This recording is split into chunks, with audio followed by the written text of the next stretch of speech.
ഇന്നത്തെ വീഡിയോയിൽ നമുക്ക് എങ്ങനെ ഒരു ക്യാൻവയിൽ തംബ്നെയിൽ ക്രിയേറ്റ് ചെയ്യാൻ നോക്കാം. സോ ആദ്യം നിങ്ങൾ ക്യാൻവ ആപ്പ് ഓപ്പൺ ആക്കുക. ഇതാണ് ഓപ്പണായി വന്ന ഇൻ്റർഫേസ് എന്ന് പറയുന്നത്. ഒരുപാട് ടെംപ്ലേറ്റ്സുകൾ ഇവിടെ അവൈലബിൾ ആണ്.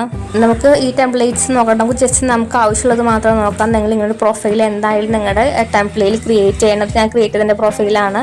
സോ നമുക്ക് ആദ്യം വേണ്ട നമ്മുടെ first option YouTube thumbnail click ചെയ്യാം.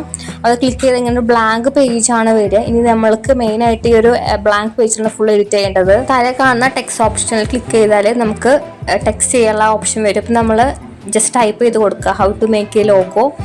ഇത് നമുക്ക് അങ്ങോട്ടും ഇങ്ങോട്ടും ഡ്രാഗ് ചെയ്യാനുള്ള ഒരു ഓപ്ഷൻ കൂടി ഇതിൽ അവൈലബിൾ ആണ്. അതിനുശേഷം നമുക്ക് ഈ കാണുന്ന താഴെ കാണുന്ന ഷേപ്സ് പറഞ്ഞിട്ടുള്ളൊരു ഓപ്ഷൻ ഉണ്ട്. അത് ക്ലിക്ക് ചെയ്ത് നമുക്ക് ഒരുപാട് ഷേപ്സുകൾ വരുന്നുണ്ടായിരിക്കാം. നമുക്ക് ഷേപ്പ് ആവശ്യമുണ്ടെങ്കിൽ ജസ്റ്റ് ഷേപ്പ് നമുക്ക് ഇഷ്ടമുള്ളതായി സെലക്ട് ചെയ്തെടുക്കാവുന്നതേ ഉള്ളൂ. ഞാനിപ്പോൾ ഒരു ഷേപ്പ് എടുത്തിട്ടുണ്ടായിരുന്നു. ഞാൻ വെച്ച് നോക്കിയപ്പോൾ എനിക്ക് ആ ഒരു സ്യൂട്ടായി തോന്നിയില്ല. സോ ഞാൻ ഡിലീറ്റ് ചെയ്യുന്ന വിചാരിച്ചു. അതിൻ്റെ കൂടെ ജസ്റ്റ് ഒന്ന് ക്ലിക്ക് ചെയ്താൽ നമുക്ക് ഡിലീറ്റ് ചെയ്യാനുള്ള ഓപ്ഷൻ കൂടി ഉണ്ട്. തന്നെ നമുക്ക് വേറെ ഒരുപാട് ഓപ്ഷനുകളുണ്ട്. ഷേപ്സിൽ തന്നെ നമുക്ക് ജിപ്സ് വരുന്ന മോഡലിൽ വരുന്നതുണ്ട്, ബാറായിട്ട് വരുന്നതുണ്ട്, അതേപോലെ തന്നെ ഇങ്ങനെ ഓരോ ടേബിൾ കോളായിട്ടൊക്കെ വരുന്ന ഒരുപാട് ഓപ്ഷൻസ് ആണ്. ഞാൻ ജസ്റ്റ് ഒന്ന് ടൈപ്പ് ചെയ്ത് കൊടുക്കുന്നുണ്ട് ലോഗോ മേക്കിംഗ്. അപ്പോൾ അതുമായി ബന്ധപ്പെട്ട് ഒരുപാട് ലോഗോസ് നമുക്ക് വരുന്നുണ്ട്. അപ്പോൾ നമ്മൾ ടൈപ്പ് ചെയ്തനുസരിച്ചിട്ടുള്ള ഒരുപാട് ലോഗോസ് വന്നിട്ടുണ്ട്. അപ്പോൾ നമ്മളിൽ ഒരുപാട് പ്രൊവേഷൻസ് ഉണ്ട്. നമ്മൾ ആ പ്രൊവേഷൻസ് നമ്മൾ പെയ്ഡ് ചെയ്യണം. അപ്പോൾ നമുക്ക് ജസ്റ്റ് ഫ്രീ ആയിട്ടുള്ള ലോഗോസ് യൂസ് ചെയ്തിട്ട് നമുക്ക് തംബ്നെയിൽ ക്രിയേറ്റ് ചെയ്യുന്നതാണ്. അപ്പോൾ ഞാനിതിൽ കണ്ടതിൽ വെച്ചിട്ടുണ്ടെങ്കിൽ ഞാൻ ഈ ഒരു ഗ്രീൻ ആയിട്ടുള്ള ലോഗോ ജസ്റ്റ് ഒന്ന് എടുത്തു. നിങ്ങൾക്ക് ഇഷ്ടമുള്ള സ്ഥലത്ത് പ്ലേസ് ചെയ്യാവുന്നതാണ്.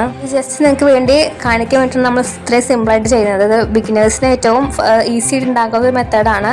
അതിനടിയിൽ നമുക്ക് ഒരുപാട് ഓപ്ഷൻസ് ആണ്. അപ്പോൾ ഞാൻ ടെക്സ്റ്റിൽ വീണ്ടും ക്ലിക്ക് ചെയ്തു. നമുക്ക് അതിൽ സബ് ഹെഡിങ് കൊടുത്താൽ നമുക്ക് വേണ്ട സബ് ഹെഡിങ് അവിടെ ടൈപ്പ് ചെയ്യാവുന്നുള്ളൂ. അപ്പോൾ ഞാൻ സബ് ഹെഡിങ് ആയിട്ട് 5 ടിപ്സ് ആണ് അവിടെ ഇൻക്ലൂഡ് ചെയ്യുന്നത്. അപ്പോൾ ജസ്റ്റ് അത് നമുക്ക് ടൈപ്പ് ചെയ്ത് കൊടുക്കാം. ഇനി നമുക്കത് സെലക്ട് ചെയ്താൽ നമുക്കത് അങ്ങോട്ടും ഇങ്ങോട്ടും ഡ്രാഗ് ചെയ്യാവുന്നുള്ളൂ. ഇനി വേണമെങ്കിൽ നമുക്ക് സൈസ് നമുക്ക് അവിടെ വലുതാക്കാം. ദെൻ അതിന് ടെക്സ്റ്റ് ഫോർമാറ്റാൽ നമുക്ക് പലതരം ഫോർമാറ്റാൽ നമുക്ക് അതിൻ്റെ സ്റ്റൈലിൽ നമുക്ക് ക്ലിക്ക് ചെയ്താൽ കിട്ടാവുന്നതാണ്. അപ്പോൾ ജസ്റ്റ് സിമ്പിളായിട്ട് നമുക്ക് ഇങ്ങനെയാണ് ക്യാൻവയിൽ ഒരു തംബ്നെയിൽ ക്രിയേറ്റ് ചെയ്യാൻ പറ്റുക. നമുക്ക് കളറൊക്കെ നമ്മുടെ ഇഷ്ടാനുസരണം നമുക്ക് ചേഞ്ച് ചെയ്യാൻ പറ്റുന്നതാണ്. ഇതിൻ്റെ ലോങ് വീഡിയോ നമ്മുടെ ചാനലിലൂടെ അപ്ലോഡ് ചെയ്യുന്നതായിരിക്കും.